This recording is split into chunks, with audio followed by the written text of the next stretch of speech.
William Shakespeare. Esse nome todo mundo conhece. É provavelmente o mais famoso da literatura mundial.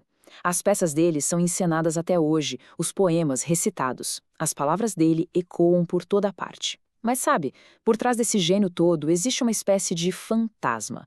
Quem foi de verdade o homem de Stratford-upon-Avon? É nesse mistério que a gente vai mergulhar agora. Olha só essa frase do escritor Bill Bryson. Ela resume perfeitamente o nosso desafio aqui.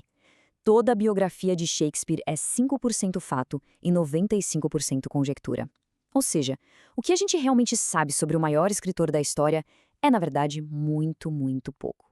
Então, o que vamos fazer aqui é explorar essa divisão, essa pequena ilha de fatos cercada por um oceano gigantesco de mistérios. E antes da gente procurar pelo homem, vamos ter uma noção do tamanho da obra dele. A marca que ele deixou é simplesmente monumental. São quase 40 peças que praticamente definiram gêneros inteiros, 154 sonetos que foram fundo na alma, falando de amor e perda. E mais, ele inventou, ou pelo menos foi o primeiro a registrar, mais de 1.700 palavras na língua inglesa. É uma sombra cultural gigantesca projetada por uma figura que a gente mal consegue enxergar. Então, vamos lá. Vamos nos agarrar aos fatos. O que exatamente são esses 5% de certeza que os historiadores têm? Basicamente, são os registros oficiais, sabe? Documentos legais, certidões, os pilares que ninguém contesta sobre a vida dele. E aqui estão eles. Nasceu, casou, teve 3 filhos, foi para Londres, fez sucesso e, por fim, morreu. Mas o que é mais impressionante nessa linha do tempo não é o que ela conta, mas sim o que ela deixa de fora. Para um gênio que escreveu sobre cada detalhe da condição humana, o registro da própria vida dele é surpreendentemente vazio. Agora sim, vamos para a parte mais interessante. As lacunas, os enormes espaços em branco que biógrafos, romancistas, cineastas, todo mundo tenta preencher há séculos. É exatamente aqui que o homem começa a virar mito. E o maior mistério de todos talvez sejam os chamados anos perdidos. Depois que os gêmeos dele nasceram, em 1585, Shakespeare simplesmente some dos registros históricos. Por 7 anos. 7. Ele só vai reaparecer em Londres em 1592, e já como um dramaturgo conhecido. A pergunta é, onde ele esteve? O que ele fez nesse tempo todo?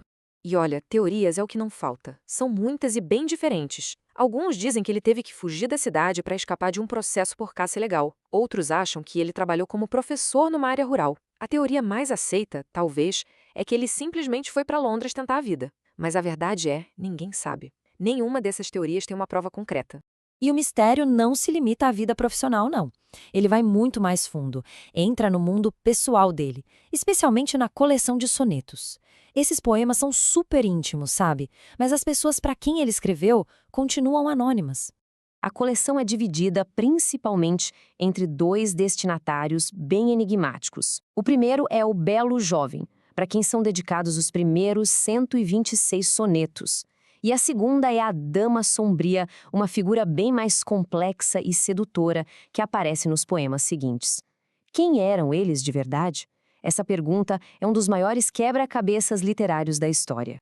Mas existe um momento em que a vida e a arte parecem se cruzar de uma forma trágica e que não dá para negar. É a história mais comovente que conecta o homem Shakespeare à sua obra mais famosa. Em 1596, uma tragédia terrível atinge a família Shakespeare. Seu único filho homem, Hamnet, faleceu. Esse é um dos poucos eventos profundamente pessoais da vida dele que a gente tem certeza que aconteceu. Hamnet tinha apenas 11 anos de idade. A causa mais provável da morte foi a peste bubônica, uma doença que estava devastando a Inglaterra naquela época. É uma perda que a gente nem consegue imaginar para um pai. E é aqui que a conexão fica arrepiante.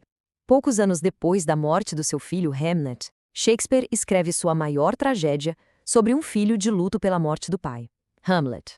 Os nomes, Hamlet, na época, eram praticamente intercambiáveis. É impossível não enxergar o eco do luto de um pai na dor do príncipe da Dinamarca.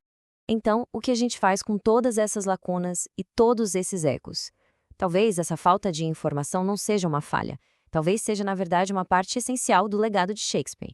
O silêncio de Shakespeare acabou se tornando uma tela em branco para nossa própria criatividade. Filmes como Shakespeare Apaixonado imaginam os amores dele. O livro que virou filme, Hamlet, explora o luto da família.